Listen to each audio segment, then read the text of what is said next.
പ്രതിപക്ഷമില്ലാത്ത കേന്ദ്ര ഭരണമാണ് സംഘപരിവാറിന്റെ ലക്ഷ്യമെന്ന് സിപിഎം നേതാവ് പ്രകാശ് കാരാട്ട് അഭിപ്രായപ്പെട്ടു.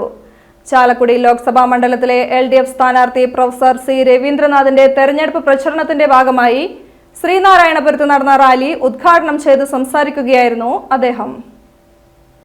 10 വർഷക്കാലത്തെ മോദി ഭരണം രാജ്യത്ത് ജനാധിപത്യമില്ലാതാക്കി. പ്രതിപക്ഷ പാർട്ടികളിലെ മുഖ്യമന്ത്രിമാരെ വേട്ടയാടുന്നതിലൂടെ അവരെ തെരഞ്ഞെടുപ്പ് പ്രചാരണത്തിൽ നിന്നും വിലക്കുകയാണ് ലക്ഷ്യമെന്നും പ്രകാശ് കാരാട്ട് പറഞ്ഞു.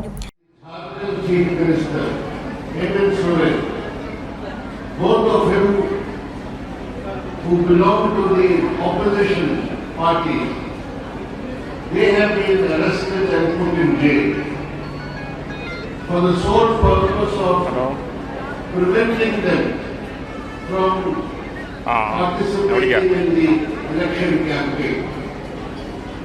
Such are the lengths to which the Modi government will go to try and suppress the opposition.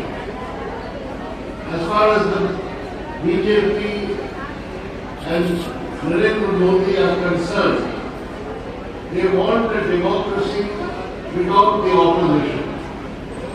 That means they want just one party rule, one party dictatorship. And this is what they are striving for. ഇന്ത്യയെ ഹിന്ദു രാഷ്ട്രമാക്കാൻ ശ്രമിക്കുന്നതിലൂടെ മതേതര ജനാധിപത്യ സംസ്കാരം തകർക്കാനാണ് സംഘപരിവാർ ലക്ഷ്യമിടുന്നത്. BJP ഭരിക്കുന്ന സംസ്ഥാനങ്ങളിൽ ന്യൂനപക്ഷ വിഭാഗങ്ങൾ രണ്ടാം തരം പൗരന്മാരായാണ് പരിഗണിക്കപ്പെടുന്നത്. ഹിന്ദുത്വത്തിന്റെ തീവ്രതയിൽ മാത്രമാണ് കോൺഗ്രസും BJPയും തമ്മിൽ വ്യത്യാസമുള്ളൂ.